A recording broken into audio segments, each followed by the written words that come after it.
లోక్సభలో నరేంద్ర మోదీ మాట్లాడుతున్నారు. ఇప్పుడు లైవ్ చూద్దాం. भगवान बहुत दयालु है और भगवान की मर्जी होती है कि वो किसी न किसी के माध्यम से अपनी इच्छा की पूर्ति करता है, किसी न किसी को माध्यम बनाता है। मैं इसे भगवान का आशीर्वाद मानता हूं कि ईश्वर ने विपक्ष को सुझाया और वो प्रस्ताव लेकर आए।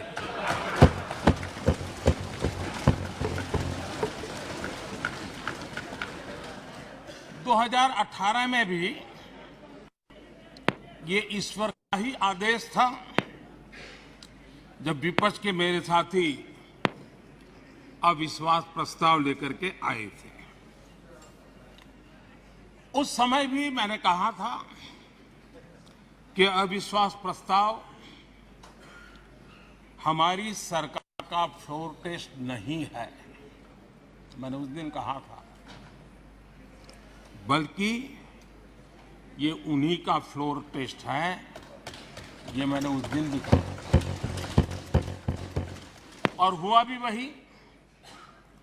जब मतदान हुआ तो विपक्ष के पास जितने वोट थे उतने वोट भी वो जमा नहीं कर पाए थे।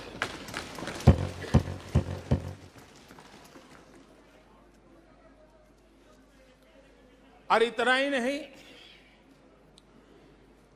जब हम सब जनता के पास गए तो जनता ने भी पूरी ताकत के साथ इनके लिए नो कॉन्फिडेंस घोषित कर दिया। और चुनाव में एनडीए को भी ज्यादा सीटें मिली और भाजपा को भी ज्यादा सीटें मिली। यानी एक तरह से विपक्ष का अविश्वास प्रस्ताव हमारे लिए शुभ होता है।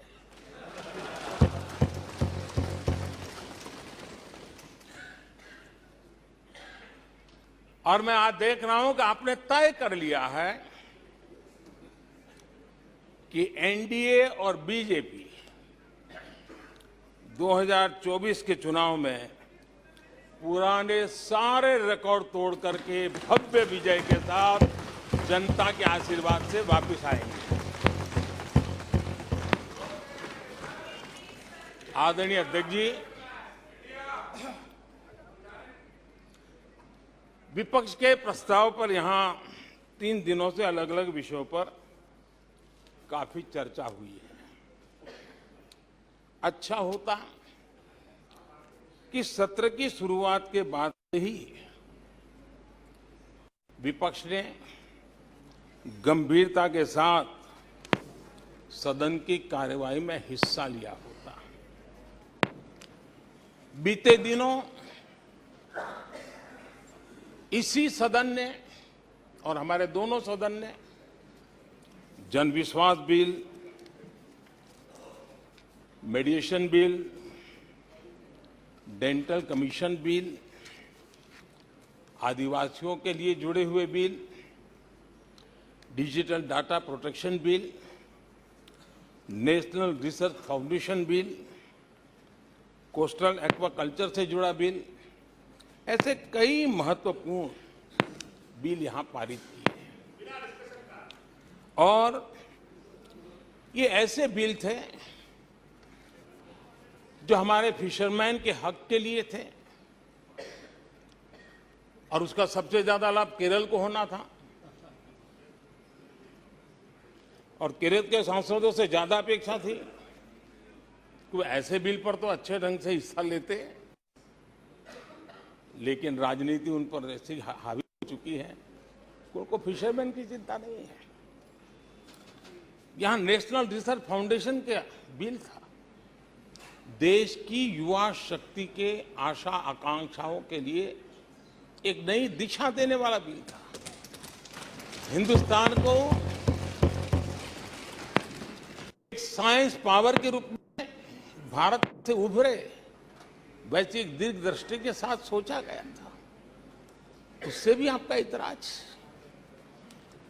डिजिटल डाटा प्रोटेक्शन बिल, ये बिल अपने आप में देश के युवाओं के जज्बे में जिस बात आज प्रमुखता से है, उससे जुड़ा हुआ था। आने वाला समय टेक्नोलॉजी ड्रिवन है। आज डाटा को एक प्रकार से सेकंड ऑयल के रूप में, सेकंड गोल्ड के रूप में माना जाता है। उस पर कितनी गंभीर चर्चा की जरूरत थी, लेकिन राजनीति आपके लिए प्राथमिकता थी। कई ऐसे बिल थे जो गांव के लिए, गरीब के लिए, दलित के लिए, पिछड़ों के लिए, आदिवासी के लिए, उनके कल्याण की चर्चा करने के लिए थे, उनके भविष्य के साथ जुड़े हुए थे। लेकिन इसमें इन्हें कोई रुचि नहीं है। देश की जनता ने जिस काम के लिए उनको यहां भेजा है, उस जनता का भी विश्वासघात किया गया है।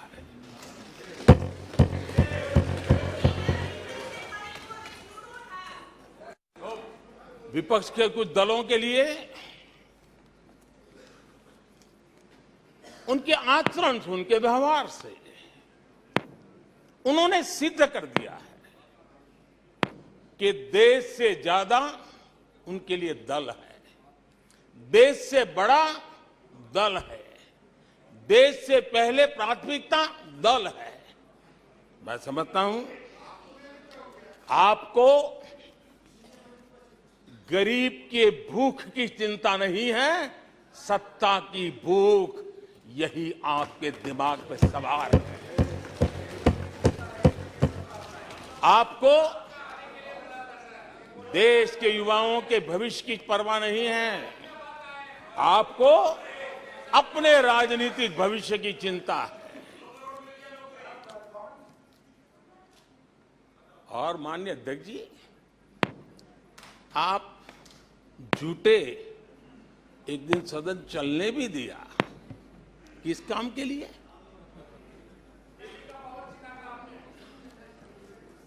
आप झूठे तो अविश्वास प्रस्ताव पर झूठे, और अपने कट्टर भ्रष्ट साथी उनकी शर्त पर मजबूर होकर के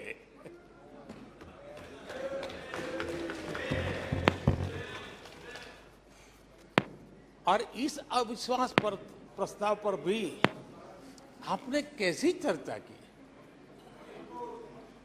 और तो मैं तो देख रहा हूं सोशल मीडिया में आपके दरबारी भी बहुत दुखी है। ये हाल है आपका। और अध्यक्ष जी देखिए, मजा इस डिबेट का कि फील्डिंग विपक्ष ने ऑर्गेनाइज की, लेकिन चौके छक्के यहीं से लगे।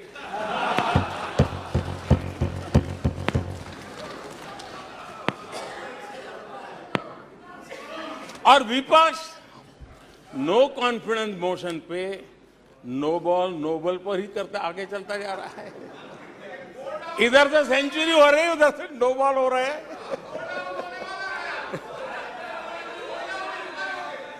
अध्यक्ष जी, मैं हमारे विपक्ष के साथियों से यही कहूंगा कि आप तैयारी करके क्यों नहीं आते जी? थोड़ी मेहनत कीजिए। और मैंने 5 साल दिया आपको मेहनत करने के लिए। 18 में कहा था कि 23 में आप आना, जरूर आना। 5 साल भी नहीं कर पाए आप। क्या हाल है आप लोगों का, क्या दारिद्र्य है।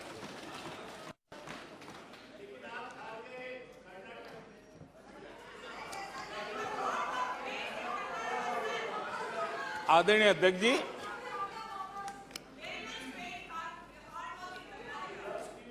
विपक्ष के हमारे साथियों को दिखास की, छपास की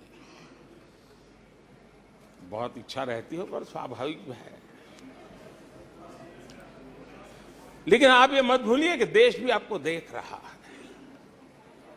आपके एक एक शब्द को देश गौर से सुन रहा है। लेकिन हर बार देश को आपने निराशा के सिवाय कुछ नहीं दिया है।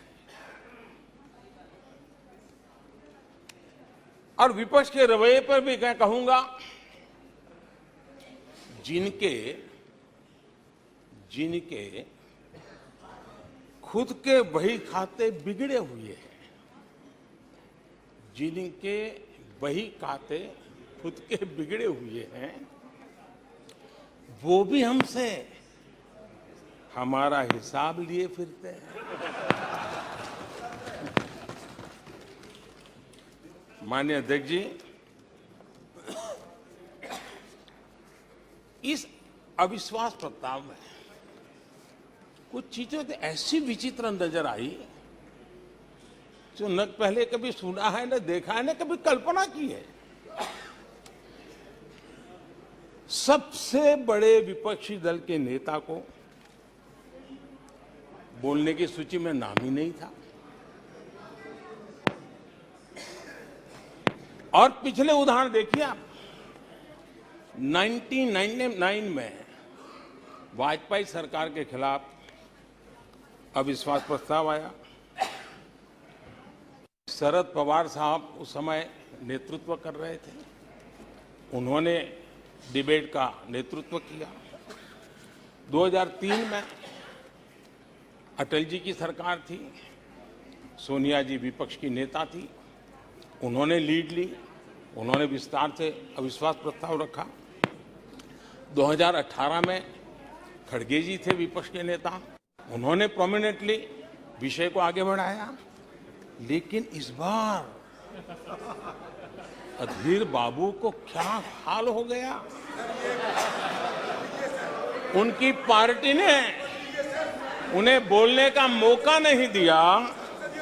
ये तो कल अमित भाई ने बहुत जिम्मेवारी के साथ कहा कि भाई अच्छा नहीं लग रहा है, और आपकी उदारता थी कि उनका समय समाप्त हो गया था तो भी आपने उनको आज मौका दिया। लेकिन गुड़ का गोबर कैसे करना, उसमें ये माहिर है।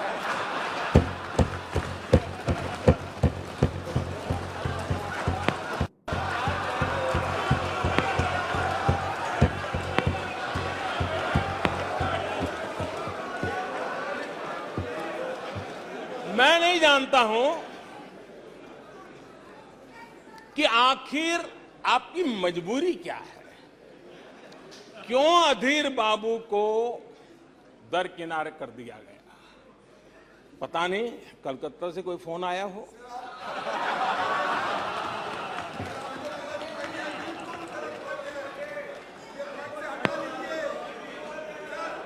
और कांग्रेस बार बार उनका अपमान करती है। कभी चुनावों के नाम पर उन्हें अस्थायी रूप से फ्लोर लीडर से हटा देते हैं। बिट्टू जी,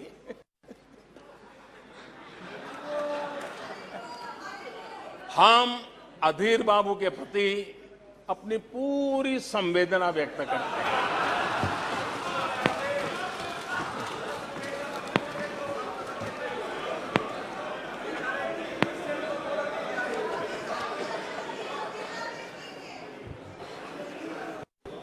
सूरज जी जरा जोर से हंस लीजिए।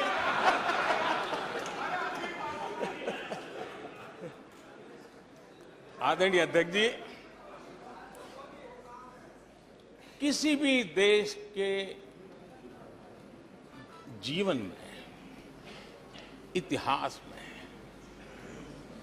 एक समय ऐसा आता है जब वो पुरानी बंदिशों को तोड़ करके